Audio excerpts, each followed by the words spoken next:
tardes. Ánimo.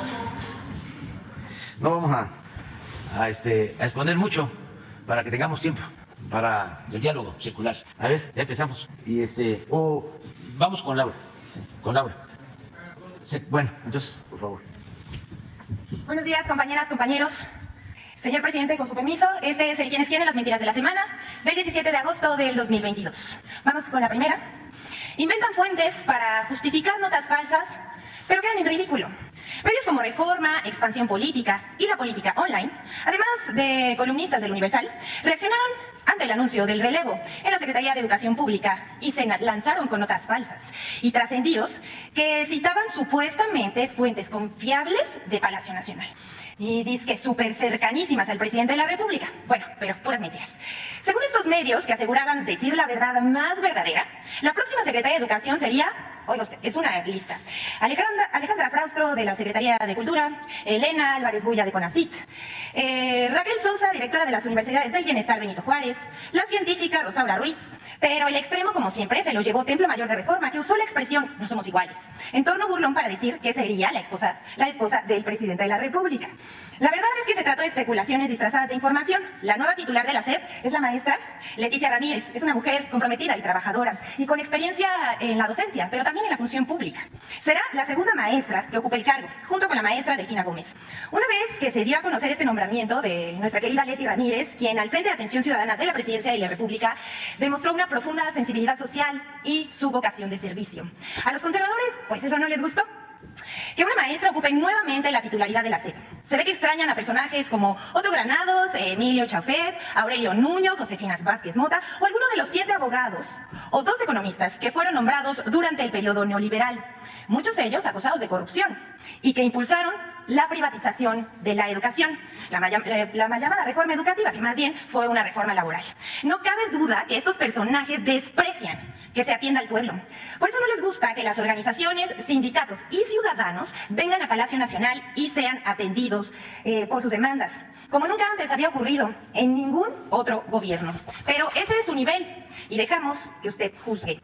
Así que vamos con la siguiente.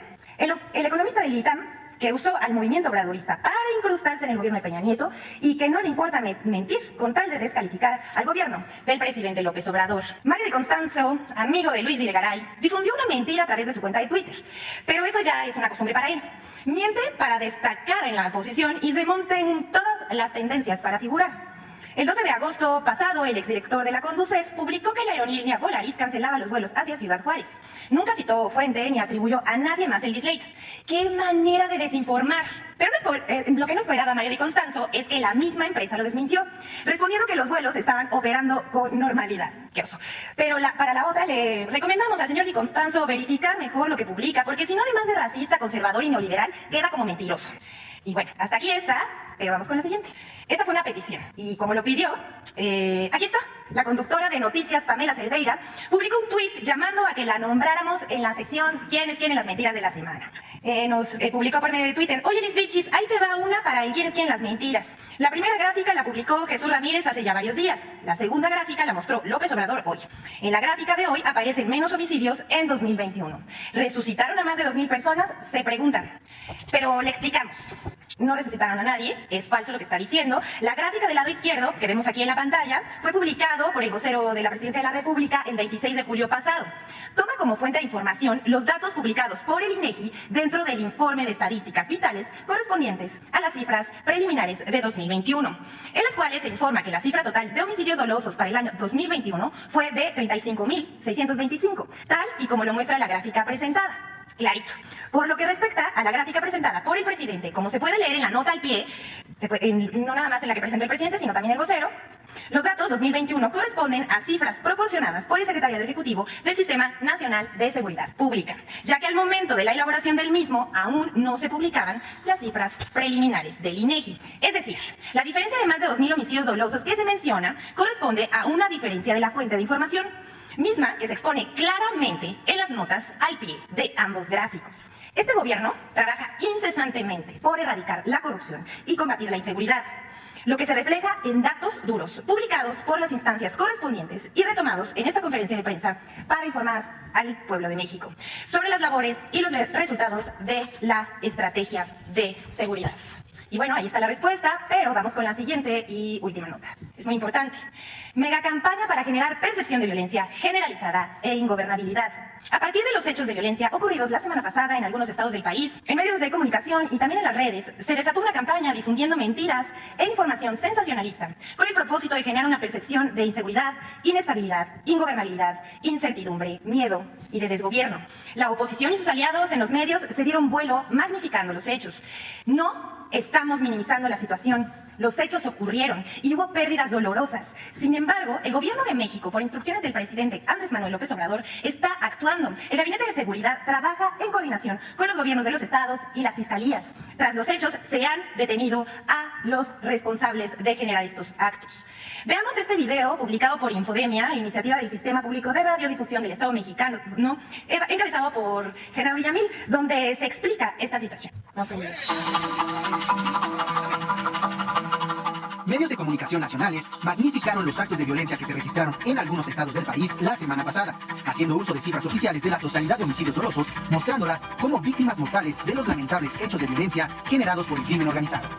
Por ejemplo, el 14 de agosto publicó la nota con la cabeza 4 días de terror, narcobloqueos, ataques y 260 muertos, en la que establecen una tendencia entre los hechos ocurridos en Guanajuato, Jalisco, Chihuahua y Baja California y las 260 personas asesinadas en todo el país entre el 9 y 12 de agosto. En Guanajuato, la nota informativa reporta 32 carpetas de investigación por homicidio doloso, pero las autoridades locales no registraron fallecidos por los actos narcovandálicos. En Jalisco y Baja California, Reforma cuenta 16 fallecidos en ambas entidades, pero en Jalisco solamente murieron 3 personas por los hechos violentos, uno un presunto criminal, y en Baja California no se registran víctimas mortales. El fiscal general de Chihuahua, Roberto Fierro, informó que se reportaron 11 personas fallecidas tras los hechos de violencia del 11 de agosto en Ciudad Juárez, pero Reforma reportaba en su nota 23 fallecimientos. Al respecto, el presidente López Obrador aseguró en la conferencia matutina de este 15 de agosto que una cosa es la realidad y otra la percepción. No hay ningún problema mayor, pero sí quieren agarrar esa bandera de la violencia. Pero bueno, ya dije, ya informé de cuántos homicidios hubieron el fin de semana. Claro, aquí son dos cosas, la realidad y la percepción. ¿Y qué cosa es lo que manejan los medios informativos del conservadurismo? Pues la percepción, crear ambiente de miedo, de temor. ¡Qué barbaridad! Es ingobernable el país. No es cierto. También este lunes, Reforma en su primera plana publicó la nota "Se empodera crimen y cruzan los brazos", asegurando que fue corta la respuesta de los 3 niveles de gobierno ante los hechos de violencia en los estados. En el informe de seguridad realizado este lunes 15 de agosto, el secretario de Gobernación, Adán Augusto, aseguró que hubo respuesta inmediata de los 3 niveles de gobierno a los actos de violencia. En estos casos, respuesta inmediata de los 3 órdenes de gobierno, federal, estatal y municipal. Se trabajó coordinadamente, más allá si en un caso fueron policías o fiscalías estatales que detuvieron, o fiscalía general o elementos de la Guardia Nacional. Yo le diría que no nada más el fin de semana, siempre la Guardia Nacional, el Ejército, la Marina han estado dedicados a coadyuvar en garantizar la paz interior en el país y garantizar la seguridad pública allí donde se requiere. Infodemia. Ahora bien, ¿quiénes promocionaron esta campaña? Voy a tomar aire porque voy a mencionar bastantes nombres. Carlos Loret de Mola, Anabel Hernández, Adrián Trejo, Raimundo Riva Palacios, Carmen Morán, Alejo Sánchez Cano, Ricardo Alexander Márquez, Antonio Aranda, Sergio Sarmiento, Sergio Negrete Cárdenas, Mario Maldonado, Ricardo Alemán, el expresidente Vicente Fox, Ciro Gómez Leiva, Jorge Fernández Menéndez, Ricardo Anaya, Marco Cortés, los senadores del Partido Acción Nacional, también Santiago Krill, Jorge Álvarez Maínez, Luis Cházaro, Julián Rementería, Emilio Álvarez y Casa, Jesús Ortega, Lili Telles, y la lista sigue. Y como les decía, si continuamos, estaríamos todo el día aquí. Y ahora presentamos los medios que publicaron columnas y titulares amarillistas durante la campaña del fin de semana de Washington Post, Deutsche Welle, Milenio, El Financiero, El País, Excelsior, El Universal y Reforma. Llama la atención una cosa en particular, la coincidencia de argumentos. Pero destaca Ricardo Alemán y Anabel Hernández, que dicen tener una fuente en Palacio que les informó que las acciones de la semana, según ellos, fue orquestado por el mismo gobierno. gobierno para desestabilizar, para luego imponer el orden y militarizar al país. Esto es realmente algo increíble. Y bueno, como dato, por cierto, ayer durante una intervención en el programa Sin Censura de YouTube, Jaime Hernández, el periodista de la Jornada Sin Fronteras, reveló que la fuente de Hernández, Anabel Hernández, es un ex agente de la DEA y lo describe como un fantasioso que se dedica a inventar. Veamos este tuit que publicó Ricardo Alemán y lo que dice Anabel Hernández. Aquí del lado derecho vemos lo que dice Anabel Hernández.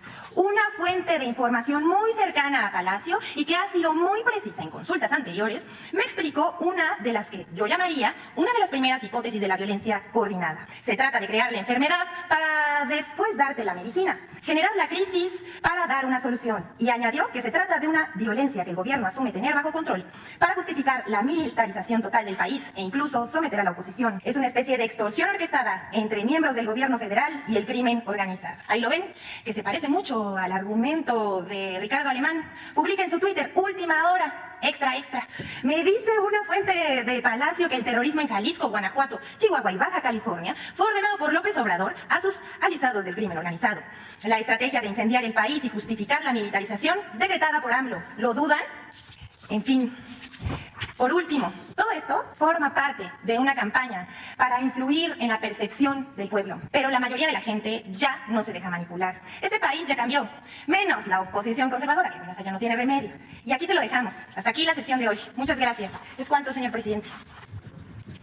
Bueno, vamos con Laura Velázquez, que está allá en Sabinas, en toda la acción que se está llevando a cabo para el rescate de los 10 mineros. Te escuchamos, Laura. Gracias, presidente. Muy buen día, con su permiso. Buen día para todos y para todas. En efecto, nos encontramos en la mina de Pinabete, en Sabinas, Coahuila. Informo a usted y al pueblo de México que el día de ayer continuamos con todos los estudios que hemos realizado en la mina Pinabete desde que estamos aquí. Se están cumpliendo 327 horas de trabajo ininterrumpido, en donde se incluye, evidentemente, para la toma de decisiones, estudios previos. Aunado a estos estudios, el día de ayer y seguiremos el día de hoy con los trabajos de campo para llevar a cabo las tomografías eléctricas, esto es toda la geofísica, la cual tiene como finalidad encontrar nuevas oquedades, así como las posibles zonas de aportación de agua hacia la mina de Pinabete. También seguimos trabajando para contar con los estudios específicos que nos permitan contar con un mapa detallado, ampliar el que ya tenemos, todos los mapas, todos los croquis que tenemos, que se encuentran del subsuelo en la zona de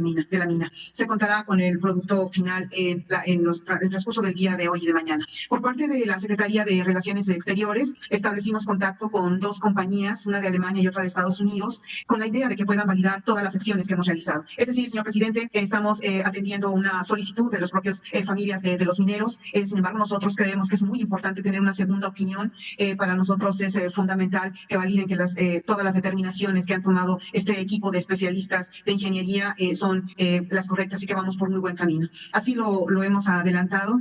Afortunadamente tuvimos una llamada con el embajador de Alemania, quien también es un ingeniero en minería, y nos ha hecho comentarios de que aquí en México se encuentran ingenieros especializados que son de alto prestigio y que pueden orientarnos. Afortunadamente, señor presidente, son quienes encabezan este equipo. Estamos hablando de un grupo de ingenieros especializados que encabezan desde el pasado 3 de agosto una serie de decisiones y de información que junto con el gobierno de México estamos sacando adelante.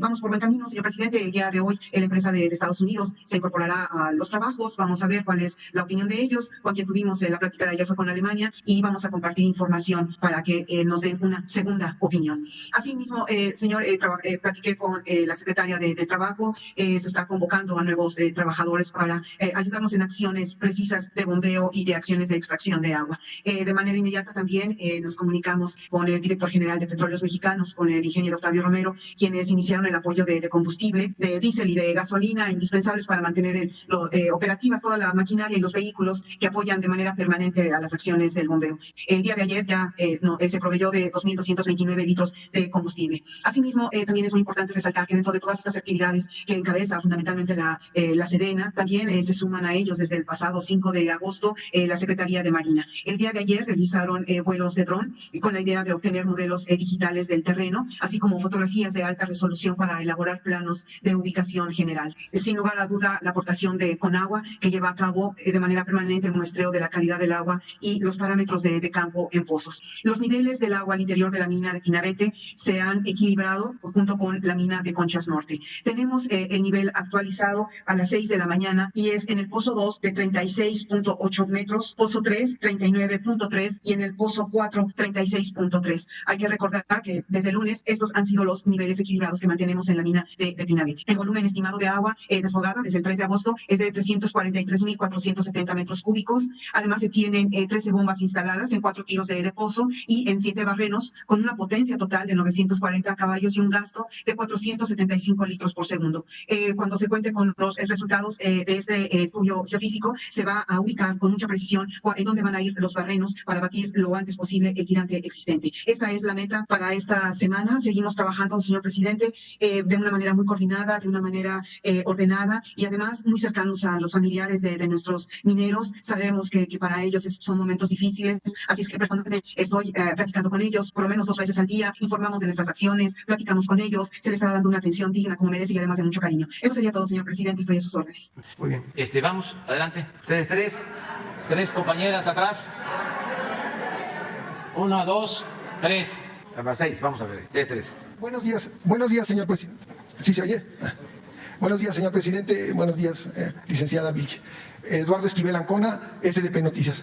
Quiero preguntarle su opinión acerca de el veredicto que dio el juez en materia civil de la Ciudad de México, Felipe Guerrero Pérez, que suspendió hace unos días el proceso de venta de Banamex y dejó la firme lo que ya se habían solicitado los de Oceanografía por esta demanda que tienen contra Banamex de $5,200 millones. Entonces está suspendiendo esto y pues a mí hemos estado investigando en SDP Noticias y en Econósfera y no debería ser motivo de parar la venta porque el Citigroup está vendiendo no está vendiendo todo el Banamex, está vendiendo nada más la parte de consumo, las sucursales, los seguros, su Afore, las tarjetas de crédito, los clientes pequeños, los clientes al menudeo, por así decirlo, las empresas pequeñas, y ellos se van a quedar con la parte corporativa y van a pedir una licencia local para quedarse en México y Oceanografía. Nos parece que se deben de quedar con Oceanografía porque ese cliente era de los muy grandes. Hay un fraude que se hizo en el 2014, hace 8 años, que es lo que llevó a la cárcel al dueño de Oceanografía, a Amado Yáñez, porque falsificaron facturas de Pemex para darlas como para que les dieran un crédito de $520 millones. Entonces ellos están en contra. Estuvo 4 años en la cárcel Amado Yáñez y tan es así que es un cliente corporativo porque los créditos que le daban eran muy altos. Inclusive los abogados de Oceanografía interpusieron otra demanda en Nueva York a Citigroup porque por unos bonos, la emisión de unos bonos de $355 millones y dicen que no les han cumplido los contratos, que Citigroup no les ha cumplido y por un barco muy muy grande que se llama el Goliat y que todavía no lo tienen. Hay que recordar que Oceanografía era la empresa consentida tanto del gobierno de Vicente Fox como de Felipe Calderón. Les dieron unos contratos grandísimos, eran los que más tenían contratos con Pemex, porque es una empresa que es una empresa naviera para el transporte de combustibles y de petróleo y también de lavado de pozos de petroleros. Entonces no sé qué opinión tenga usted de que si esto no tiene por qué interrumpirse y esto está afectando el nombre de Banamex, está afectando el precio porque pues nadie va a querer comprar si es que el juez lo decide así, pero en opinión de varios analistas se tiene que quedar Citibanamex con Oceanografía, no entra del paquete, es el 60% del paquete. Y nada más como referencia también, cuando Roberto Hernández le vendió a Citigroup Banamex, lo vendió en $12,500 millones, pero era el banco número 1 de México y ahora es el 4, no es el primero, ya bajó y entonces esto le está bajando, ya pues ni le conviene a los clientes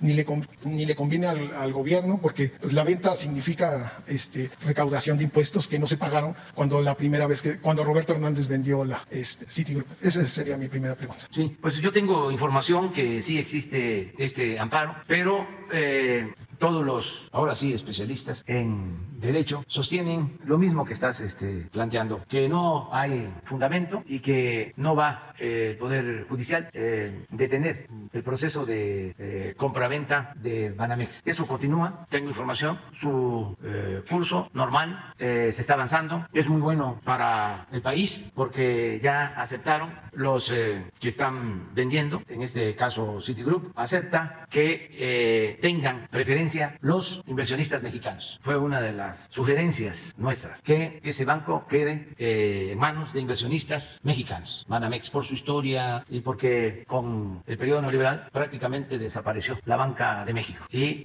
predominan los bancos extranjeros. Entonces planteamos eso, no como una obligación, sino como una recomendación atenta. Incluso no lo mandé a decir, lo expuse en la Convención Nacional Bancaria con toda claridad. 4 recomendaciones respetuosas. 1, que el banco sea adquirido por mexicanos. 2, que los compradores tengan la suficiente solvencia económica para proteger a sus clientes. 3, que los compradores estén al día en el pago de sus contribuciones y desde luego que estén dispuestos a pagar, tanto ellos como quien vende, lo que corresponde de impuesto por esta venta de Banamex. Que no suceda lo de antes, lo que acabas de mencionar, que cuando se vendió Banamex, aunque legalmente había forma de buscar no pagar los impuestos si se hacía una operación en bolsa, como sucedió, pues eso, aunque fuese ilegal, es inmoral. No es posible vender un banco en 12.500 millones de dólares y no pagar un centavo de impuestos. Esto se hizo durante el gobierno de Fox, siendo secretario de Hacienda Gil Díaz, que había trabajado con Roberto Hernández, el que vendió o el que encabezaba el grupo que vendió Banamex a Citigroup. Entonces eso ya no. La tercera condición es que se paguen los impuestos. Y la cuarta condición es que el patrimonio cultural de Banamex quede en México, porque es de la nación, es de los mexicanos. Y ahora que hablé con la presidenta del Consejo de Citigroup, también le sugerí que ojalá y en la venta se garantizara el no despido de trabajadores, pero eso como una cuestión adicional. Y están en un buen plan. La señora presidenta del Consejo de Citigroup en el mundo es una mujer inteligente que tiene mucho respeto por México y nosotros vamos a facilitar el que se lleve a cabo esta operación porque consideramos que ayuda al país. Para empezar, nada más tengamos en cuenta que si se trata de bancos privados extranjeros, las utilidades no se quedan en México, no se reinvierten en el país. Y eso es el colmo. Porque no solo son altos cobros de intermediación, de comisiones, sino que las utilidades no se reinvierten en México. Por eso queremos que el banco se quede en nuestro país. Desde luego todo esto de manera respetuosa porque se trata de una operación entre particulares. Pero va bien y sí hay este amparo y están, pues yo creo que aprovechando la circunstancia para avanzar en sus denuncias o en las querellas que existen. Y también es cierto, esto para los jóvenes, para que no se olvide, antes, por ejemplo, en Campeche, todos los contratistas que trabajaban para Pemex, que no eran de Campeche, sino que llegaban a Campeche, pertenecían a un partido conservador, al que dominaba, al que estuvo por mucho tiempo. Luego se da el supuesto cambio y ya los contratistas de Pemex en Campeche ya son de ese partido, del partido del supuesto cambio. Bueno, dentro de esos contratistas nuevos surge esta empresa, Oceanografía, y en 2 sexenios, en el de Fox y en el de Calderón, recibe miles de millones de dólares en contratos, en su mayoría por asignación directa, sin licitaciones. Y el dueño de esta empresa tenía como deporte el comprar relojes finos de unas marcas que yo no identifico bien, pero que son de las más lujosas, extravagantes del mundo. Parecía una revista de quienes usaban esos relojes y eran artistas, deportistas famosos. Bueno, pues él compraba estos relojes, pero en serie. Se compraban una serie especial de relojes. Y un reloj, aunque parezca increíble, costaba $1 millón de los que regalaba a funcionarios, a amigos. A ese nivel, el derroche, la opulencia. Esto en ese tiempo. Pero eso es otro asunto. Es nada más para que ya no se esté pensando que en el 2000 hubo cambio. Fue gatopardismo. Eso que consiste en que las cosas en apariencia cambian para seguir igual. Tan hubo cambio que se siguió aplicando la misma política económica neoliberal, neoporfirista, la misma corrupción, y ahora ya están juntos, porque ahora sí ya se descararon. Antes engañaban de que eran distintos, ahora ya es el bloque conservador. Pero esto es nada más para que no se olvide. Y nada más como comentario así, este escándalo, este fraude de oceanografía le costó la chamba a Arrigunaga Gómez del Campo, que era el director, y a Medina Mora, que era consejero. Ernesto Zedillo se salvó en esa vez porque ellos habían quedado como pues, ahí en muy buenos puestos dentro de Banamex. Pues Arrigunaga fue el creador del FOAPROA, entonces él es el que estaba ahí. Bueno, en una segunda pregunta, señor presidente, le quiero preguntar sobre qué posibilidades habría de que el Banco del Bienestar hiciera una división de seguros de vida, porque hay que recordar, y la empresa COT Insure, que es una reaseguradora de Pemex, pueda no solo ser reaseguradora de lo de Pemex, sino de reaseguradora también de la Comisión Federal de Electricidad, de Conagua. Esto se lo comento porque en los pasados gobiernos en los últimos gobiernos se hizo muy mal uso de los seguros. Ahorita el gobierno federal, el gobierno paga $5,000 millones en puros seguros al año. Se paga y cuando México, el gobierno de México, hace muchos años, en los 90, tenía la aseguradora mexicana, CEMEX, que funcionaba muy, muy bien y era la aseguradora de todo para daños de la Comisión Federal de Electricidad, de Pemex, no existía Conagua, de las presas, de las hidroeléctricas, de todo esto que se tiene que pagar mucho porque para el mantenimiento y los de seguridad y de daños de responsabilidades civiles que tienen las obras, las carreteras. Entonces, inclusive era tan buena esta aseguradora que el Grupo Monterrey aseguraba su infraestructura con ellos, pero tuvo a bien el gobierno de Salinas de Gortari de malvenderla. Se la vendió a Ángel Isidoro el Divino, o sea, al Grupo Banpaís. En 2 años la deshizo, malos manejos, entonces tuvo que entrar al rescate. El gobierno de Zedillo la limpió, lo metieron a la cárcel a este señor. No estuvo ni un día, estuvo en la cárcel, pero ya salió después de estos malos manejos. Luego la volvieron a vender, la compró Seguros América. Y luego Seguros América en el 2001 la vendió a ING Seguros, que es una empresa de Países Bajos, y tuvo un problema con Fertinal, porque fue una cosa muy rara, una planta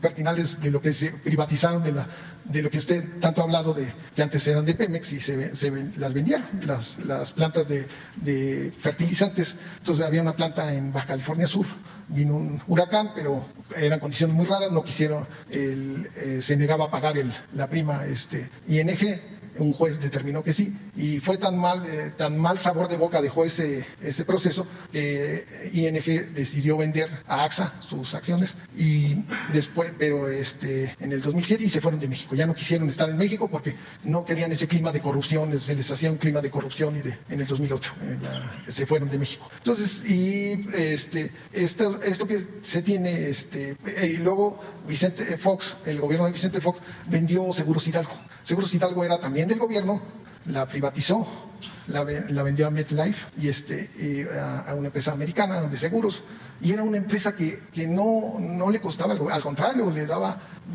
era altamente rentable, tenía las mejores calificaciones por parte de todas las calificadoras, y se malvendió porque las vendieron muy baratas, muy, muy baratas, y entonces ya nos quedamos sin esos seguros. Y yo creo que algo que podríamos se podría aprovechar con el Banco del Bienestar, llevar seguros de vida a una población que jamás ha tenido ese tipo de instrumentos, y puede ser, no que sea rentable, pero sí sustentable, ¿no? Altamente rentable, que pueda ser rentable. Y la reaseguradora que afortunadamente todavía tiene Pemex, y que el dinero que gana esa reaseguradora se quede en México, podría replicarse también para la comisión, y esa sería mi pregunta, señor. Sí, miren, estamos buscando recuperar lo básico. Lo cierto es que durante el periodo neoliberal se vendió casi todo lo que pertenecía a la nación, al pueblo. Se saqueó lo público, se transfirieron bienes públicos a particulares. Eso es lo que significó la política neoliberal o neoporfirista, convertir lo público en privado. Así está en el diccionario. Privatizar es hacer una cosa pública en privada. Entonces, se esmeraron y dejaron muy poco. Y lo que dejaron fue porque no les dio tiempo. Si no se hubiese dado este cambio, ya habrían terminado de saquear, porque iban a acabar Pemex. Y se puede probar. Llevaban 14 años consecutivos con disminución en la producción de petróleo. De 3.400.000 barriles en 2004, 3.400.000 barriles en 2004, a 1.700.000 en 2018. La mitad. Y iba así. O sea que estaríamos en 1.200.000. Ya ni siquiera tendríamos petróleo para nuestro consumo interno. Es más, ya habían empezado a importar petróleo crudo. La petroquímica la acabaron en el periodo neoliberal. Los complejos, Cangrejera, Morelos, vayan a Poza Rica, no hay nada. La acabaron. Las refinerías, las 6 que dejaron, estaban operando al 35% de su capacidad. Pero ya en las plantas, en los complejos de refinación, ya habían vendido plantas. Estaban esperando que se acabara por completo. No había inversiones para rehabilitar plantas durante años. Lo que hicieron para reconfigurar fue un saqueo. Invirtieron como 12,000 millones de dólares. Y les doy un ejemplo. Reconfiguraron 3 de las 6 refinerías. Minatitlán, Cadereyta y Madero. Y al final, la producción de gasolina en estas 3 refinerías era menor que la gasolina que se producía en las 3 refinerías que no fueron reconfiguradas. En Salina Cruz, la de Guanajuato, Salamanca, me falta una, y Tula. Ahí no se reconfiguraron las plantas y esas 3 producían más que las 3 que reconfiguraron. Saquearon, se robaron el dinero. ¿Qué habría de Pemex ahora? Lo mismo con la Comisión Federal de Electricidad. La tendencia era a cerrar las plantas para no competir con las empresas eléctricas extranjeras y dejarles todo el mercado a las extranjeras. Pero esto se aplica a los ferrocarriles, que dejaron ni un tren de pasajeros. México estaba comunicado con trenes de pasajeros. Casi 30,000 kilómetros de vías férreas con trenes de pasajeros. Estos trenes que se empezaron a construir desde el gobierno del presidente Juárez. El primer tren es de la Ciudad de México a Veracruz. Desde entonces, y Porfirio Díaz dio concesiones para construir alrededor de 20,000 kilómetros de vías férreas. Y luego de la revolución lo mismo. Llegan estos irresponsables, corruptos, y en un abrir y cerrar de ojos se acaban los ferrocarriles nacionales. La banca ya hablamos. Fuese privada o estuviese nacionalizada, era la de México o de mexicanos. Con la política neoliberal, toda la banca extranjera. Los seguros, lo mismo.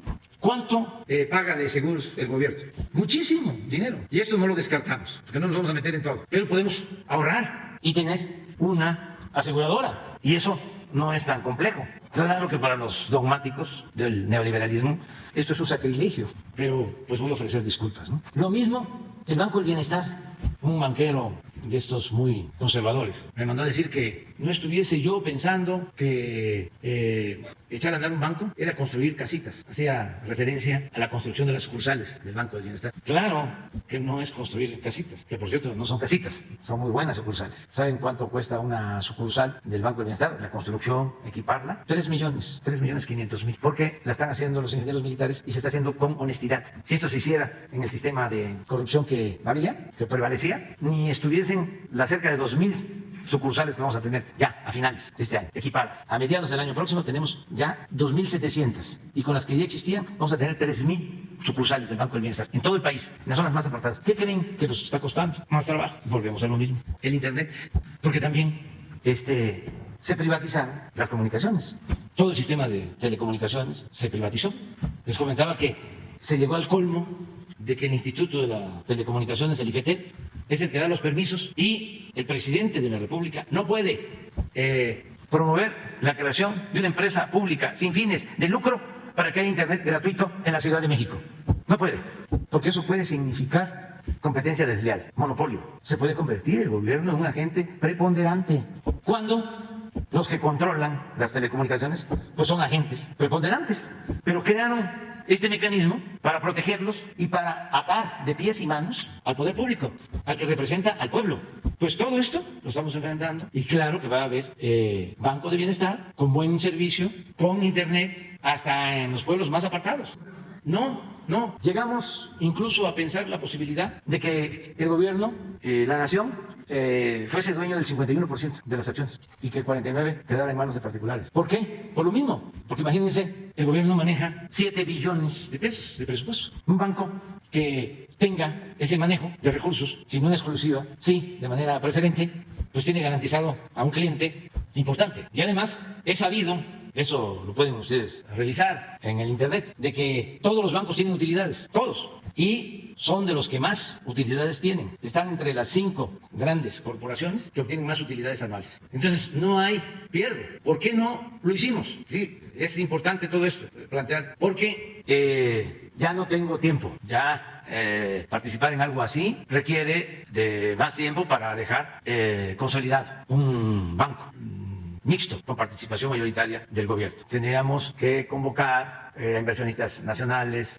hacer una serie de cambios. Y también, imagínense cómo se iban a poner los conservadores, si de por sí están muy rabiosos, irritados. Es decir, ya llegó, no que no, ahí está el estatismo, el totalitarismo, el populismo, el comunismo, etcétera, etcétera, etcétera, etcétera, etcétera. No, ya vendrán otros, que nosotros estamos sentando las bases para la transformación y aclarando todo esto, porque todo esto se construyó a partir de mucha manipulación. El pueblo de México no se dio cuenta del atraco, de cómo fueron justificando, legalizando, inclusive, con las modificaciones constitucionales, todo el robo, toda la política de pillaje que se aplicó en el periodo neoliberal de 1983 hasta 2018. ¿Cómo saquearon al país? Pero la gente ni se dio cuenta. Entonces, regresando a tu planteamiento, ¿qué queremos con el Banco del Bienestar? Primero, que, como dicen mis paisanos veracruzanos, como también son mis paisanos, los tabasqueños y los chiapanecos y los mexicanos, todos, para que no haya sentimientos. Pero en Veracruz se dice, cuando algo está complicado, dice, le zumba. Así estamos nosotros. El Quijote decía, enderezar en tuertos, desde que llegamos. Entonces, le zumba tener operando al 100 todas las sucursales del Banco del Bienestar. Va a ayudar muchísimo. Imagínense ustedes de que en todas las cabeceras municipales y en pueblos grandes, apartados, va a haber una sucursal del Banco del Bienestar. El banco que más sucursales tiene actualmente tiene 1.300 y el Banco del Bienestar va a tener 3.000 el año próximo. La gente, para cobrar lo que por derecho le corresponde, sus pensiones, las becas de los jóvenes, no va a tener que trasladarse lejos, porque ahora algunos tienen que tardar hasta 2-3 horas para ir a una sucursal. Y además lo mismo que el internet y lo mismo que pasa con la telefonía celular y lo mismo que pasaba antes con la luz, cuando estos servicios están en manos de particulares, pues solo se ofrecen en donde hay dinero, donde hay mercado, en las grandes ciudades. Entonces, en el caso de los bancos, ya están ahora en la fase de modernizar todo y hacer las operaciones por Internet. Sí, inclusión financiera. Pero, ¿y los que viven en los pueblos apartados, que no tienen derecho a tener estos servicios? Entonces, vamos a tener esta red para todo el país con sistemas de comunicación. Nos está ayudando la Comisión Federal de Electricidad porque vamos a utilizar sus líneas, sus torres para el Internet y para conectar los bancos del bienestar. Y se necesita consolidar la operación. Por eso tenemos que terminar a mediados del año próximo para tener un año de fortalecimiento. Porque si no lo dejamos bien operando, se va a caer. Porque no les gusta lo que ellos, nuestros adversarios, o los que piensan de otra manera, ¿no? Plantearían, ¿para qué vas a tener un banco de bienestar? Mejor paga la comisión a los bancos que ya están y a través de esas sucursales que lleguen los recursos a los adultos mayores, a los becarios o a los campesinos. No, queremos tener este sistema de dispersión de recursos. Pero contestando a tu pregunta, ese banco puede hacia adelante desarrollarse y dar muchos servicios, pero ahora lo principal es que disperse los fondos de los programas de bienestar, que no son pocos. El año próximo van a ser como 600,000 millones de pesos que se van a dispersar a través de las 3.000 sucursales del Banco del Bienestar. Todo lo que tiene que ver con adultos mayores, ya nada más adultos mayores, para este año son 275,000 millones de pesos. Y va a ir creciendo porque va a ir aumentando, tanto en cuanto a población, los que van cumpliendo los 65 años, como porque va a ir aumentando la cantidad de la pensión. Entonces, primero eso. Pero fíjense, otra posibilidad. Las remesas. ¿Dónde están las sucursales del Banco del Bienestar?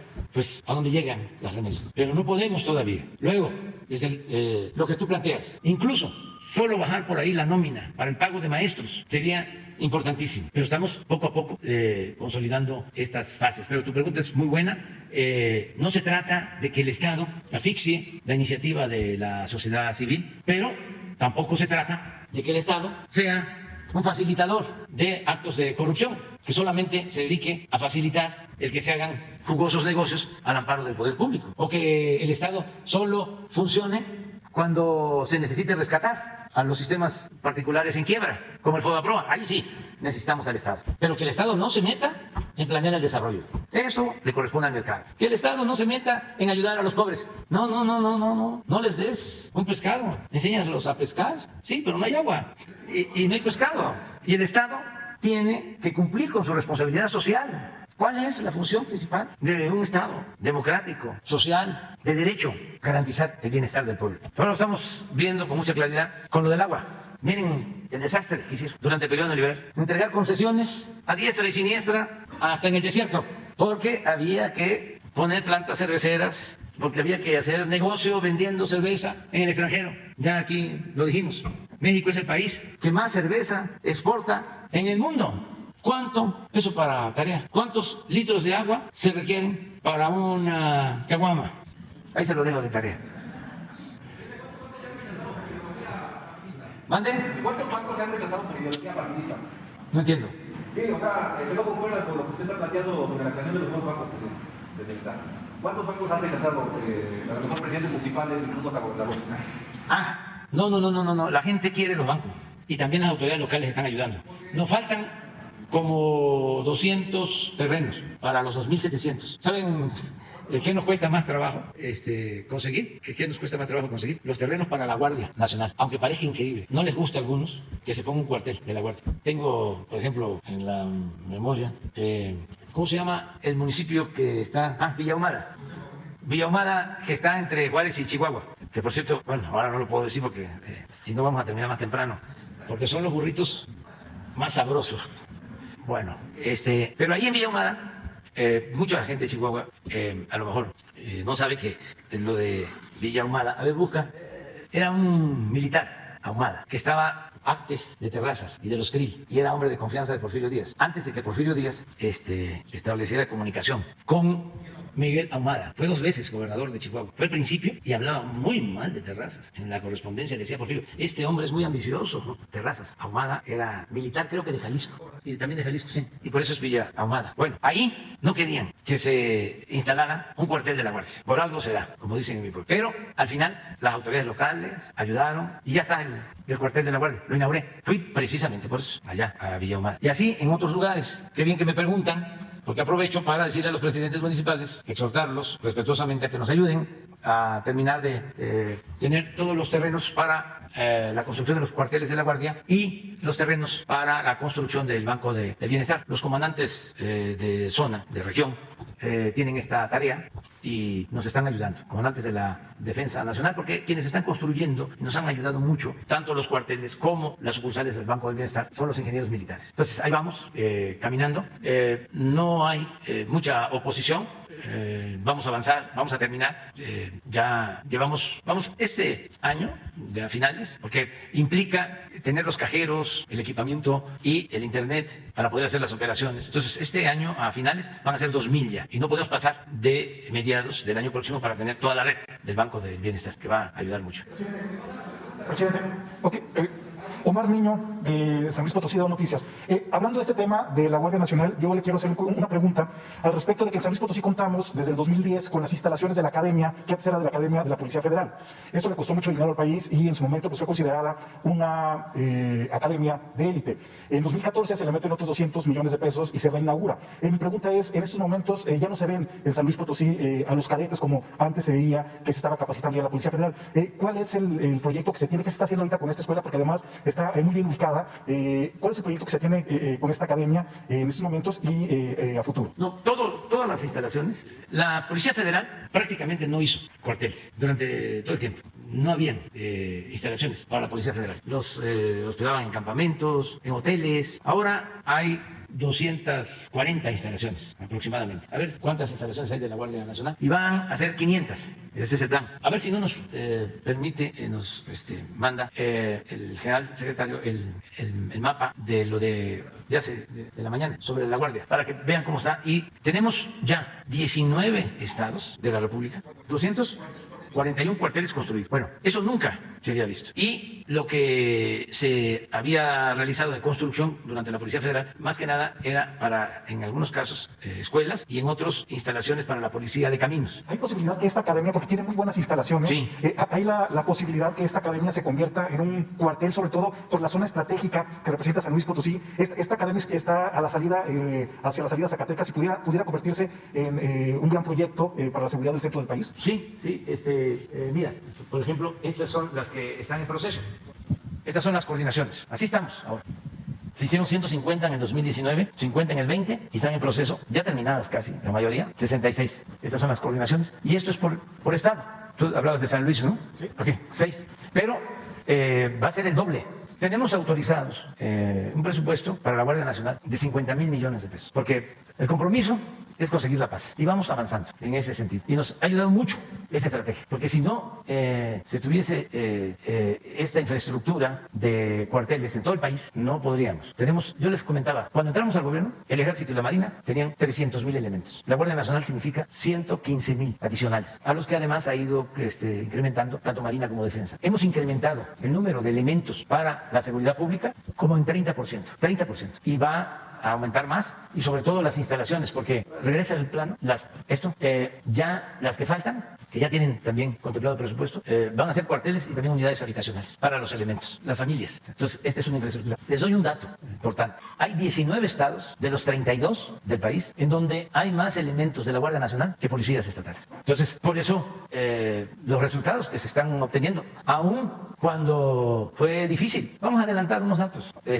¿Por qué no le pides a la secretaria de Seguridad, a Rosa Isela? Se va a informar el viernes. Pero además 2 datos, 3, ya después van a verlos todos. Pero a ver, secuestro. ¿Quieren ver feminicidio? Feminicidio, secuestro, robo de vehículo y homicidio. Vamos a regresar. Secuestro. Miren, y no es para picarle la cresta a los conservadores, ni tengan para que aprendan. Así estamos. Ahora, ¿cuál? Feminicidio. Miren, tercero, robo de vehículo, homicidio. Pero pon el de pero pon mejor el que les gusta más a los conservadores. Por gobierno, desde Salinas, aumentó en su gobierno 9.2. Cedillo lo bajó 31.2. Es el sexenio con menos. Y además, donde se redujo de 15 a 10. Fox, de 10, aquí no, a 10, 452. Sí, es muy poquito. De 10, 285 a 10, 452. De nuevo, el paladín de la seguridad. Le declaró la guerra, 192.8. Aquí, alguien me recordaba que los medios de información, a diferencia de ahora, hicieron un pacto con Calderón para no dar a conocer noticias sobre violencia. Y lo cumplieron. De 14 a 25.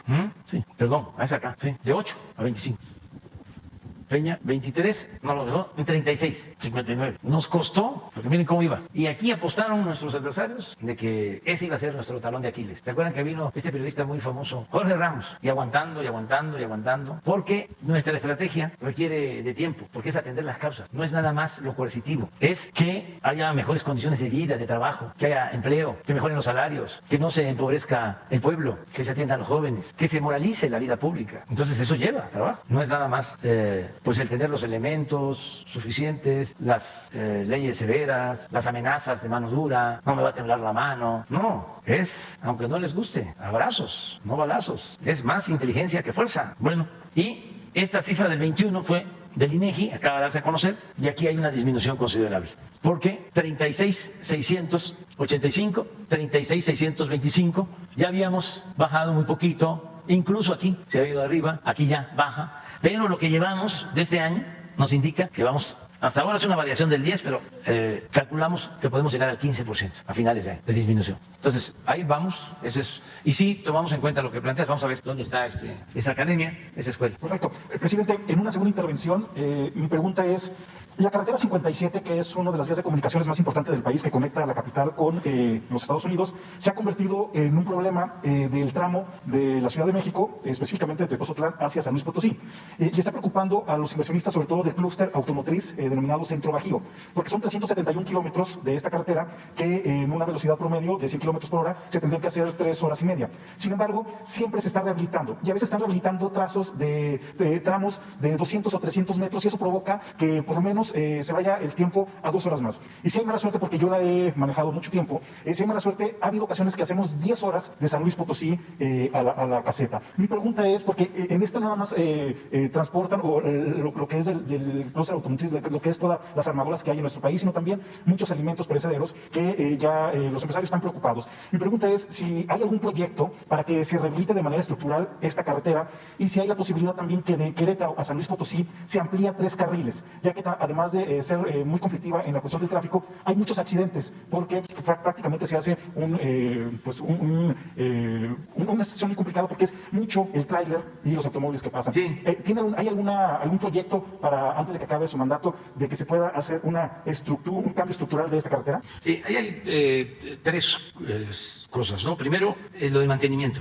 Sí, es una carretera que se le tiene que estar dando mantenimiento permanentemente porque es de las más transitadas de México, si no es que la más transitada. Y hay un contrato de mantenimiento. A ver si Jorge Nuño nos dice de cuánto es el contrato y qué empresa tiene el contrato de mantenimiento. Y va a ayudar para que pues todos sepamos, ¿no? De que del presupuesto público se paga un mantenimiento para ese camino, para esa carretera. Y a ver si está incluido en los convenios de mantenimiento, de conservación de caminos. ¿En qué consiste el convenio? ¿Cuántos kilómetros? ¿De dónde a dónde? Y mientras buscan esto, porque se han mantenido estos contratos, no se han cancelado, con el propósito de que esté en buen estado esa carretera. Pero también podrían hacerlo en los mejores horarios, con una estrategia que no signifique muchos embotellamientos, que no causen tanta demora, tener más sensibilidad.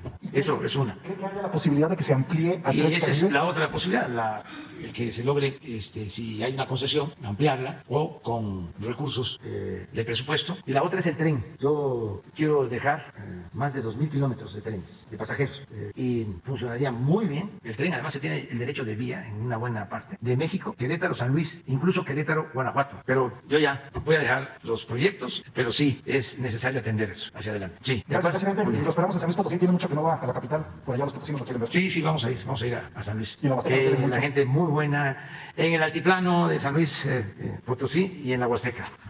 Buenos días, presidente. Pedro Domínguez, de Milenio. Hoy publicamos que Ernesto Alfredo Piñón, identificado como El Neto, uno de los líderes de la banda Los Mexicles, fue el responsable de ordenar los actos violentos en Ciudad Juárez, desde el penal donde está recluido. Presidente, esto con la finalidad de evitar su traslado, según el propio delincuente tenía información. Preguntarle justamente qué información tiene al respecto, si el gobierno está considerando dar algún tratamiento especial para este reo en específico y además para los integrantes de esta banda llamada Los Mexicles, que es una de las principales generadoras de violencia en esa región, presidente. Primero esa pregunta. ¿Hablas de Ciudad Juárez o de Tijuana? Juárez. Ah, de Juárez, sí.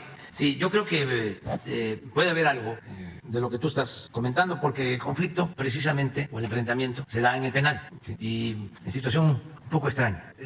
Por ejemplo, no querían que interviniera el ejército, los encargados de la custodia. Y luego se dan estos actos que son los más reprobables, porque lo otro fue, desde luego, vandálico y propagandístico. Eso fue pasto para el conservadurismo. O ahí se unieron en propaganda. Quemar los Oxxos, quemar los autobuses, mientras acá el Reforma y todos hablando de que se incendiaba el país. Y esto que no se midieron, Anabel y Ricardo Alemán, que aquí en la fuente del patio central, les dijeron de que yo había ordenado todo esto para justificar la militarización del país. No se midieron. Y a lo mejor se los ordenaron así. Pero bueno, en el caso de Juárez, ahí es muchísimo más reprobable porque asesinaron a inocentes. De todo lo que sucedió, ahí dispararon a gente inocente. Entonces, sí vamos a profundizar en la investigación, lo estamos haciendo, y se debe de entender o internalizar, y esto es para todos, que no vamos a permitir la impunidad para nadie. ¿Se va a dar algún tratamiento especial a esta banda y justamente a este... Va a depender de las investigaciones. Dado que están mostrando un nivel de violencia más elevado que en otros lados. Sí, pero primero hay que investigar, tener todos los elementos, también para no fabricar delitos, para actuar siempre con la verdad, porque eso otorga autoridad moral. Cuando se miente, se cae todo y se descubren las mentiras, la autoridad pues pierde respetabilidad, ¿no? Hay que hablar siempre con la verdad. Entonces sí, tu observación es buena porque es el caso donde más violencia contra inocentes. Es una asociación pública-privada, APP, para la autopista Querétaro-San Luis, con la empresa Vice. Se contrató 5.758 millones de pesos para rehabilitación y conservación. Inició el contrato el 1 de noviembre de 2016 y termina el 31 de octubre de 2026. Estos son de los contratos que se dieron de mantenimiento de carreteras, las APP, asociaciones públicas privadas. Presidente, ¿hay algún custodio detenido o siendo investigado, el director de este penal en Ciudad Juárez? Sí, hay una investigación abierta, pero vamos a esperar. El viernes, pasado mañana, es el informe de seguridad. Y le voy a pedir a Rosa Isela que sobre este caso nos informe, como lo estás pidiendo. Gracias. Sí, es el viernes, ¿no? En Tijuana. Por cierto, el horario, ¿cómo está? Entonces aquí, ¿a qué hora va a ser? A las 9. aquí se va a transmitir. Presidente, en otro tema que se había quedado un poco rezagado, publicamos también en Milenio una investigación sobre las bandas criminales que están secuestrando migrantes, principalmente en Veracruz, y que les están causando heridas para marcarlos y de esta manera darles una especie de salvoconducto para que puedan llegar hasta la frontera, que con esta herida que sea símbolo, digamos, de que habían pagado el rescate por su secuestro. ¿Qué información tiene de esto? Entiendo que vinieron los gobernadores, estuvo la Fiscalía General de la República. Si me pudiera dar algunas consideraciones al respecto, ¿qué van a hacer? Un plan en marcha para la protección de migrantes. Nos estamos reuniendo con los gobernadores del sureste y con gobernadores de la frontera norte, y también para que se sepa, se está actuando en contra de traficantes de personas y de transportistas que dan el servicio en condiciones también inhumanas, de riesgo. Hay muchos accidentes y en efecto hay secuestros. De los pocos secuestros, les diría, que se registran ahora, la mayoría tiene que ver con migrantes. Le voy a pedir también a Rosicela que nos hable de eso el viernes. Lo de las marcas, no tengo información. Sí, de la detención que estamos haciendo de traficantes, la instrucción de revisar trailers, transporte público de pasajeros, sobre todo en el sureste, por los accidentes. Constantemente estamos rescatando familias en trailers, en situaciones de mucho riesgo, salvando muchas vidas. Y estamos también ya considerando, no solo como responsables, nunca ha sido así, pero estamos poniendo más énfasis en la detención de los dueños de estos transportes, porque no son los choferes, nada más. Incluso hay choferes que pierden la vida y son bandas de transportistas. La semana pasada, un accidente muy lamentable de migrantes en Puebla, por Tehuacán, perdieron la vida 8 migrantes extranjeros. Entonces, estamos en eso y hemos avanzado y vamos a seguir atendiéndolos para que se les protejan sus derechos humanos. Gracias, presidente. Ya por último, me gustaría saber su opinión sobre que la Fiscalía de Campeche pidió el desafuero del líder nacional del PRI, Alejandro Moreno, que además acusa venganza de Morena y de que su gobierno está usando las instituciones justamente para someterlo a algún tipo de presión. Si me regala algún comentario al respecto, presidente. Pues ese es un asunto que tiene que ver con las autoridades de Campeche, que es una entidad independiente, soberana, que tienen facultades para investigar y para proceder. Nosotros no llevamos a cabo ninguna persecución política. Y a mí me pueden acusar de muchas cosas, pueden inventar muchas cosas mis adversarios, pero nunca van a poder decir que soy incongruente. Nosotros no perseguimos a nadie, no es muy fuerte la venganza, no fabricamos delitos, no somos iguales. Te voy a poner un ejemplo, porque hay que estar repitiendo. ¿Cómo nos decían en la escuela? En el castigo, 100 veces. Una plana, 2 planas, 3 planas. Fíjense lo que escribió o dijo un periodista de estos famosos, que además es considerado experto, sobre el nombramiento de Leti Ramírez. Y cómo volvemos a lo mismo, el nivel de escolaridad. La educación no es sinónimo de cultura. La educación es una cosa, la cultura es otra. Pero es un periodista, comentarista. ¿Cómo? ¿Doctor en qué? Ciencia política. Ponlo. Fíjense, independientemente de si es cierto o no, como diría el general Cárdenas, vean, observen, analicen, reflexionen sobre el modito.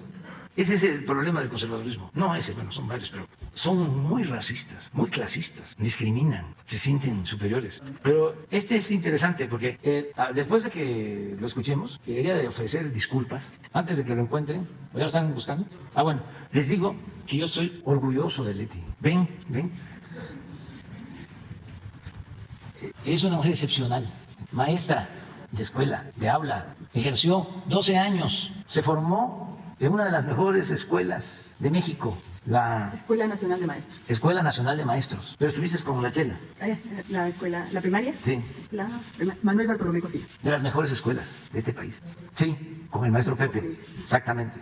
Bueno, siempre con una postura en favor de las causas justas. Nos conocemos desde 1994. Trabajó conmigo del 2000 al 2005 como encargada de atención ciudadana, que no es cualquier cosa, es atender a la gente, escuchar al pueblo, a los que traen sus peticiones, sus demandas, a los que necesitan asesoría. No todos tienen paciencia, lo decía el general Cárdenas, para saber escuchar al pueblo. La voz del pueblo es la voz de Dios y es la voz de la historia. Bueno, en el movimiento opositor siempre juntos. Era decirle, ayuda, te necesitamos en Tlaxcala. Y dejaba a su niña o se la llevaba a trabajar, a hacer conciencia, a organizar al pueblo para conseguir la transformación. Dirigente de una sección del sindicato de maestros, del CENTE y de la CENTE, honesta. Entonces, me siento muy orgulloso de tener una secretaria de Educación. Lo mismo que la maestra Delfina.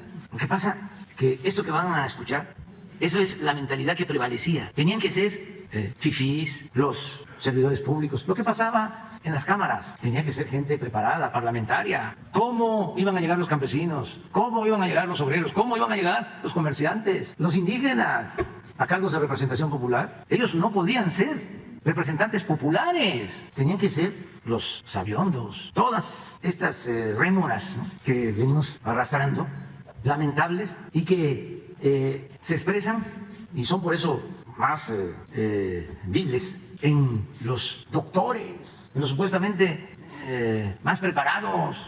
Esto, ¿ya lo tienes? Geografía e historia, sí. Pero es también de los que forman el grupo, no tan limitado, sino considerable, de opositores, de toda la intelectualidad esta que se fue agrupando durante el periodo neoliberal,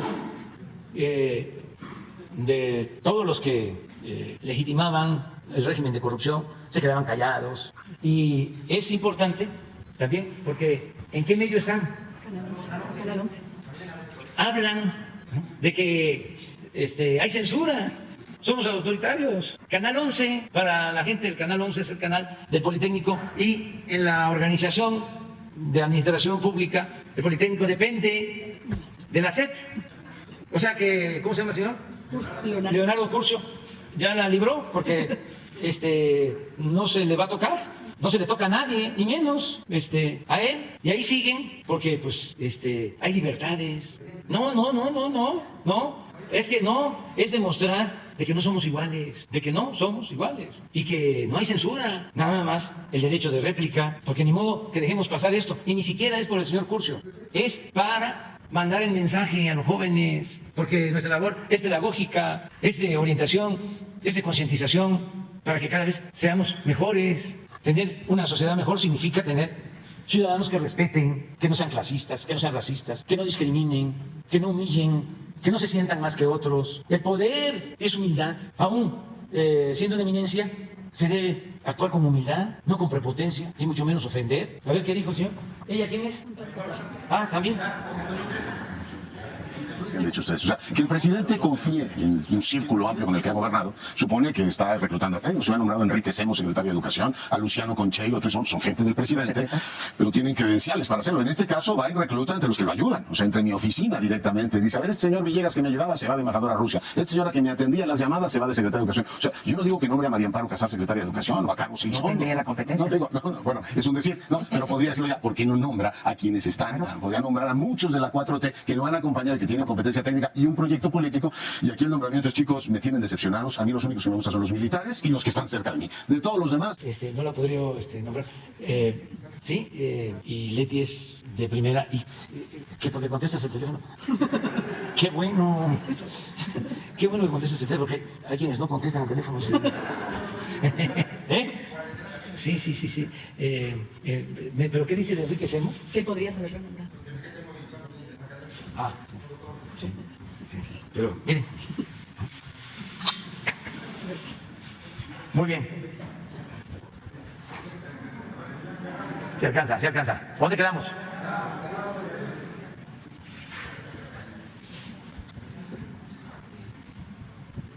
Buen día, presidente. Alejandro Cabral, de Política de Rock and Roll Radio. Como sabes, somos una radio comunitaria que pertenecemos a la Asociación Mundial de Radios Comunitarias, la AMARC México. Me encargó en primer lugar Héctor Camero, que estuvo acá hace unos meses, de Radio Tierra y Libertad, que le agradecía personalmente por las gestiones que hizo el gobierno mexicano en un problema que tenían con sus concesiones, 5 de nuestras radios. Bueno, voy al tema, precisamente de educación. Cuando usted ingresó, presidente, dijo, no quiero iniciar nada que no termine. Y dijo también, tenemos que empezar desde el día de hoy con la nueva escuela mexicana, porque 6 años no nos van a alcanzar. Se nos atravesó la pandemia. 2 años en donde la educación en todo el mundo, no en México, tuvo que voltear a ver hacia qué hacía para seguir haciendo algo, no lo que se debe de hacer, sino algo por lo menos para que los niños, las niñas, los jóvenes siguieran recibiendo instrucción. Hay niños que no asistieron en 2 años, ni siquiera sus maestros los pudieron localizar. No se les pudo localizar, no se sabía si estaban inscritos en otra escuela o no, pero como seguían inscritos, se les aprobó con 6, 2 años seguidos. Después se graduaron estos muchachitos de primero y de secundaria entraron, por ejemplo, a la pandemia y hoy van a ingresar a la prepa con conocimientos muy básicos. Tenemos un reto por delante y además está la nueva escuela mexicana. La pregunta es, ¿le van a alcanzar estos 2 años que le quedan a usted y a la nueva secretaria para aventarse a la nueva escuela mexicana? Que es todo un reto y que la verdad yo deseo de todo corazón que le vaya muy bien, porque yo soy de los que creo que si un problema hay en México se soluciona con educación, y en segundo lugar con educación y en tercer lugar con educación. Y de paso, hablando del tema de educación, 2 datos de la complejidad, porque usted dice que trabaja mucho, que trabaja muchísimas horas, y sabemos que Leti también, y nos da mucho gusto eso, pero en el camino no todos trabajan mucho. Sabemos que las profes trabajan mucho, pero trabajarán igual los directivos, trabajará igual el jefe de zona, trabajará igual tantos intermediarios que hay entre Leticia y una maestra que está queriendo echar a andar la educación en su aula. No solo depende de ustedes, son 2 años. Y le paso unos datos de educación que tenemos que a mí me sorprenden mucho. Cuando usted dijo que nadie cobre por encima del presidente, hubo algunos que se quedaron, que pertenecen a organismos autónomos. Hace poco, Raúl Rodríguez, un investigador de la Universidad de Sonora, en entrevista para nuestro medio, para nuestro noticiero, nos hizo saber los avances de una investigación, avances apenas, porque no ha podido encontrar los datos por transparencia, en donde hay en Sonora más de 20 trabajadores universitarios que ganan más que el presidente, rectores, vicerrectores. No así el 70% de los profes universitarios que ganan menos de 9,000 pesos. Y hay un caso sorprendente en el ITSON, el Instituto Tecnológico de Sonora, que no es el rector gana como 200,000 pesos, poquito más de como 1,5 veces lo que gana usted, pero hay un empleado que gana más de 400,000 pesos mensuales, según esta investigación. Es apenas el inicio, está investigando a todas las universidades del país, esto nada más era de Sonora. Y por otro lado, para ver la complejidad de lo que es el tema educativo en todas sus aristas, hace poco nos llegó una denuncia también a nuestra radio de que los muchachitos de prepa que están cobrando su beca Benito Juárez, me parece que se llama, lo están haciendo por medio del Banco Azteca. Este banco no les da tarjeta a los menores de edad, sino que les da el dinero en efectivo, lo cual está bien, pero si resulta que la cuenta tiene múltiplos, o más bien el apoyo de la beca tiene múltiplos menores a 50 pesos, como el banco nada más da en múltiplos de 100 y de 50, el Banco Azteca se queda con un caidito ahí entre muchos estudiantes de prepa. Imagínense cuánto suma esto. Urge que, pues a estos, que espero que este ahorro que tiene les sirva para pagar una parte de los impuestos que debe este señor, que es dueño de una de las empresas más grandes del país y una de las deudas más grandes con Hacienda del país también. Bueno, mire, nosotros desde el principio decidimos aplicar el criterio de poco pero mejor. Ya lo he explicado. El gobierno tenía 1,000 programas. Había una gran dispersión de recursos, porque también era una forma de dar trabajo a los allegados, a los cercanos, a los gobernantes o a los militantes del partido del gobernante o de los gobernantes. Y había programas para todo. Y desde luego, cada programa con una estructura, con un aparato administrativo, un director, subdirectores, jefe de departamento, asesores, oficinas, viáticos, viajes, ayudantes, claro, vehículos. Se hablaba, por ejemplo, de apoyo a personas con discapacidad o el Instituto de Apoyo a Personas con Discapacidad, y recibían muy poco y todo se quedaba en el aparato. A las personas con discapacidad o con capacidades diferentes no les llegaba nada. El Instituto para atender a los adultos mayores, lo mismo, aparato, especialistas. El Instituto para evitar la discriminación, igual aparato. El Instituto para atender a los niños, el Instituto para recoger el agua de lluvia, el Instituto para sembrar en las azoteas, el Instituto para apoyar a las pymes, para todo. Bueno, el Instituto para ¿cómo se llama el IFETEL? Las telecomunicaciones, el Instituto para evitar los monopolios, la COFESE, la CRE, en el INAI, el Instituto Anticorrupción, en el CONACYT, como 100 fideicomisos de todo tipo, innovación tecnológica, el Instituto para la Defensa de la Tierra, el Instituto para la Defensa de la Flora, el Instituto para la Defensa de la Fauna, el Instituto para el Cambio Climático, etcétera, etcétera, etcétera, etcétera. Todas. Entonces, el gobierno se consumía todo el presupuesto. El gobierno estaba ensimismado. Pero como la función esencial del gobierno neoliberal era facilitar la corrupción, eso no les importaba. Era la forma de cooptar gente, de maiciar, como decía Porfirio Díaz. Ese gallo quiere maíz. Entonces, cuando llegamos, lo que se decide es, vamos a darle el apoyo a la gente de manera directa, sin intermediarios. Y en el caso de los medios, de los intelectuales orgánicos, pues sí se le entregaban miles de millones a Antorcha Campesina, pero también a Krause. O sea, porque no voy nada más a hablar de Antorcha Campesina, ¿no? ¿Y Krause? No, ese no, porque es FIFI, y es distinto. Y Aguilar Camín, y las oficinas que tenían en todas las ciudades del mundo para promover a México, en paralelo a las embajadas. Se llamaba ProMéxico. Y en Londres, la oficina de ProMéxico, con muy buenos sueldos, pagando renta, todo. Todo eso se terminó. más las extravagancias de los aviones, los carros último modelo, blindados especiales, la atención médica para los altos funcionarios públicos, que se hacían hasta cirugía a costa del erario. Y no estoy inventando nada, lo puedo probar. Una vez llevaron a un alto funcionario con un especialista para que le hiciera su cirugía y sobre todo le compusiera la nariz. ¿Sí? Y él le dijo a la señora, ¿me lo deja? Bien, quiero que le quede la naricita como la del presidente Peña. ¿Cuántas narices pagamos, presidente? Yo no sé, pero es Pero resulta que la enfermera, simpatizante, ¿no? Y me busca y estoy sorprendido. Y un funcionario de alto nivel. Y todos así. Entonces, todo eso se terminó y tenemos recursos. Y pocos programas, pero masivos. Hablaba yo ahora de que solo el programa de adultos mayores son 375,000 millones de pesos. Pero beneficia a 10,500,000 adultos mayores. Ya es universal. El que cumple 65 años ya tiene su pensión. ¿Y cuál es el aparato para manejar eso? Nada. Es dispersar desde la Tesorería de la Federación los fondos a través de los bancos y ahora ya a través del Banco del Bienestar. Aunque todavía, como no están terminadas todas las sucursales, se tiene que hacer pago directo, que vamos a suspenderlo cuando tengamos ya todas las sucursales, porque el pago directo es una tentación a la corrupción, a que no llegue el dinero completo y también mucho riesgo para los que distribuyen, porque hay asaltos. Entonces, todo va a ser con su tarjeta. Pero estamos hablando de 375,000 millones. Nada más las becas deben de ser como 75,000 millones. Sí, ahí es donde está el piquete de ojo, precisamente. Sí, pero en el caso de las becas es lo mismo. Sí, se entrega la tarjeta, pero como no tenemos todavía la infraestructura completa del banco, se tiene que recurrir a bancos particulares y no tenemos esa queja, pero de todas maneras lo vamos a investigar. Lo que sí hacen los bancos, casi todos, yo no sé si esto sea legal, creo que sí es legal, aunque sin duda es inmoral. Se transfiere el recurso y el tiempo que tarda en que le llegue a la gente, le llaman en el AMPA de los financieros, suda el dinero. Jinetear, le dicen también. Sí.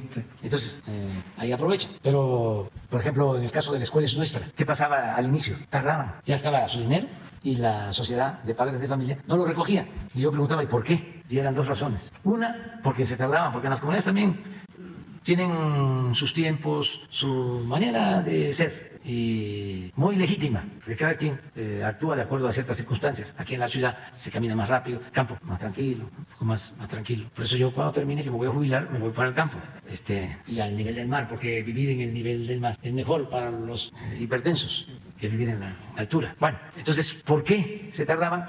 Porque hacen su asamblea, todo es así, se consulta, es democrático, se hace la asamblea y además no va uno, no va dos, quieren que vaya toda la directiva y consiguen quien los va a llevar al banco a conseguir el dinero. Entonces eso lleva tiempo. Pero la otra razón, que es muy importante, por la que no iban de inmediato a cobrar, era porque no creían que fuese cierto. Entonces, no, si no nos han dado nada, como ahora que nos dicen de que vaya al banco, que ahí está ya el dinero. Y eso me da mucho orgullo.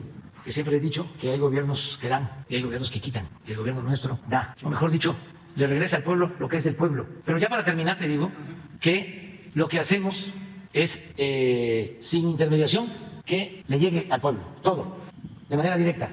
Y también es por consejo popular. Me decían en la campaña, vamos a ganar, pero lo que nos van a mandar, procure que no nos los manden a través de las dependencias o de las instituciones, que nos llegue directo esa opinión. En el caso de educación, sí son muchos programas, pero hay 4 que son fundamentales y que se van a consolidar. Uno, las maestras y los maestros.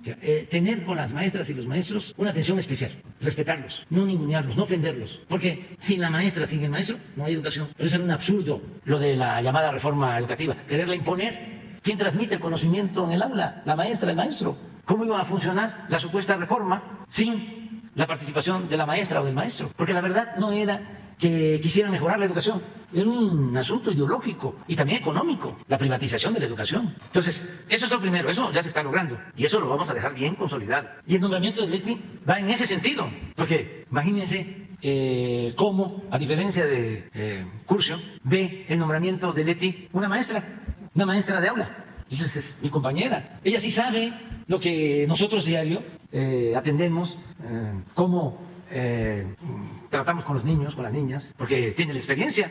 Bueno, eso sí se va a lograr. Lo segundo, las becas ya están, ya es nada más procurar que no falten, irlas incrementando en la medida de nuestras posibilidades económicas y que lleguen de manera directa y que lleguen completas, que lleguen completos los recursos. Tercero, los contenidos educativos. Ya los tenemos. Se hizo un buen trabajo, una convocatoria amplia a maestras, a maestros, a pedagogos, y ya tenemos los nuevos contenidos de los libros de texto. Que eso es muy importante, porque lo que se va a enseñar tiene que ver con la nueva realidad. Es conocimiento científico y al mismo tiempo humanista. Eso es ya una realidad, ya se trabajó. Ya se tienen los contenidos, ya es nada más que aparezcan en los nuevos libros de texto, que son millones los que se elaboran, los libros de texto gratuito. Y lo otro, la escuela es nuestra, también es de ir aumentando. Ya llevamos más del 50% de las escuelas del país con presupuesto y vamos a seguir ampliando. Entonces, esos 4 programas que son básicos ya están. Claro, la educación significa muchísimas otras cosas, muchas cosas, pero eso es prioritario. Entonces, vamos a seguir adelante. Y acerca de los sueldos, antes de que termine el gobierno, yo voy a enviar otra iniciativa de ley con ese propósito. No vamos a dejar de insistir en eso para que no haya esos abusos. Yo de lo que estoy absolutamente seguro, y además lo planteo como algo a investigar, como un tema de investigación, es de que en el tiempo que llevamos, aún con la pandemia y con la crisis económica, hay en estos 4 años menos desigualdad. Y no ha habido crecimiento económico. Sin embargo, como es mejor la distribución de la riqueza y en especial la distribución del ingreso y le llega a los de abajo, ¿sí?, se ha reducido la brecha de los de arriba con los de abajo. Eso ya lo puedo probar. Y en el tiempo que falta vamos a seguir avanzando. Hace poco vi una encuesta de ingresos en hogares y a pesar de la pandemia, los más pobres no perdieron ingresos. Hubo una pérdida de ingresos en general, pero los más pobres no. No quiere decir que hayan aumentado mucho sus ingresos, pero no perdieron y aumentaron poco. ¿A qué se debe? Aumento de salario, reparto de utilidades, programas de bienestar y remesas, el apoyo de nuestros paisanos a sus familiares. Muy bien, presidente, y ojalá la nueva secretaria de Educación nos pueda dar un informe muy pronto de hacia dónde va este año difícil, de consultas para la creación del nuevo plan de estudio, la nueva escuela mexicana, que es la base de hacia dónde vamos en el futuro, ¿no? Lo que usted va a dejar para el futuro. Quisiera, para terminar, no abusar del tiempo, sabemos que ya es tarde. Hace poco más de un año le dije en este mismo salón, le hablé de los héroes de la guardería ABC, aquellos muchachos que se metieron por una ventana, por una puerta para rescatar a las niñas, a los niños, y que gracias a ellos la tragedia que aún mayúscula de 49 niñas y niños fallecidos pudo haber sido mayor, pero gracias a ellos se quedó en ese número. Yo creo firmemente que tendríamos que tener una estatua y tendríamos que conocer sus nombres. Son héroes anónimos. No importa si quedan héroes anónimos, pero hoy no solo son héroes anónimos, sino que son personas comunes que buscan día a día mantener su sustento. Le platicaba el caso de Cayetano, uno de los que se metió, que desafortunadamente tenía una hernia, no podía trabajar de ayudante de albañil y no podía atenderse públicamente porque no había un sistema de salud que lo beneficiara. Un grupo de ciudadanos se juntaron, le pagaron su operación. Tal vez se malentendió en aquel momento que yo decía que se les diera sistema de salud. Realmente lo que yo le pedía, presidente, y se lo vuelvo a pedir el día de hoy, es démosles alguna indemnización a estos héroes que son no más de 6 personas, de hecho uno de ellos ya murió. Otro acaba de salir de la cárcel porque robó porque no tiene dinero. No hizo algo bueno, pero lo hizo, me imagino, por la necesidad. Ellos son víctimas también. Ellos salieron con los pulmones dañados, salieron con traumas psicológicos y no se les ha atendido como víctimas. Yo creo que el gobierno mexicano les debe un agradecimiento y les debe cambiar su futuro. Gracias. Sí, y estoy de acuerdo contigo. Además, vamos viéndolo y nos ayudas, ¿sí?, para hacer las historias y yo hablo con Alejandro Encinas, ¿sí?, y se les reivindica, se les reconoce por lo que hicieron y se les ayuda. Ya. Tú sí queda mañana, tú sí. Y tú también. Ya, sin lista, nada más 2. Dios, adiós.